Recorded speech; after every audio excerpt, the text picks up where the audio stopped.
Okay, we had P0456 on this Mercedes C55. First thing we did was check the purge valve, checked flow both ways, and it is sealed off in the off position, so there's no leaks through the purge valve.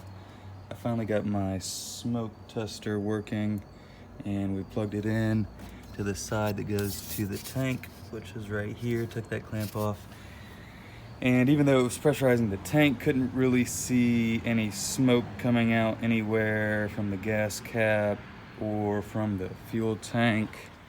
Pulled the back seats just to double check and verify no fuel tank leaks or anything.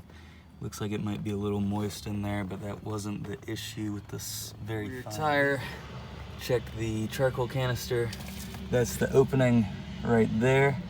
So I ended up hooking the smoke tester and pressure up to that vent to see if I could maybe get some thicker smoke on this side and see it better. I still couldn't see any smoke coming out, but I could hear it with a stethoscope. So I ended up pulling out the entire filler neck assembly to test that by itself, because I could hear a slight hissing noise, but I couldn't see any smoke coming out of anywhere. You can see the smoke.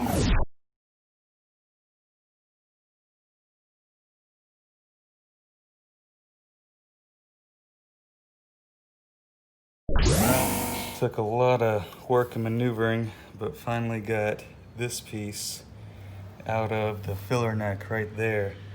And it looks like when you put the gas filler in, gas nozzle, this little flap flips up and hits this lever or whatever and closes off some vent pipes that go all to the tank and everything. Not sure exactly how that works, but this was the actual leak. So we got a pin tube and some JB weld, and we're just gonna cut this off and put the hose back on it and hope that it doesn't leak anymore. All right, put it all back together. Got the little pin tube in there. Got the smoke machine hooked up, compressor, battery, and it's all going in here. I just looped some of these other open hoses back into each other with some old hose. That one big one and the two little ones down there. It's currently under pressure with smoke in it, and it was leaking just a little bit from right here, but once I put the hose clamp on, it stopped leaking. I do have a fair amount of pressure going into this, way more than it would ever be under just in normal situations, but that was just to make sure it wasn't leaking. And just to make sure, we're gonna pop the gas cap off here, and should see a bunch of smoke come out, and there it all is. So we know the system's under pressure, under smoke, no leaks from the previous leak, so we should be good. I'm gonna put it back in.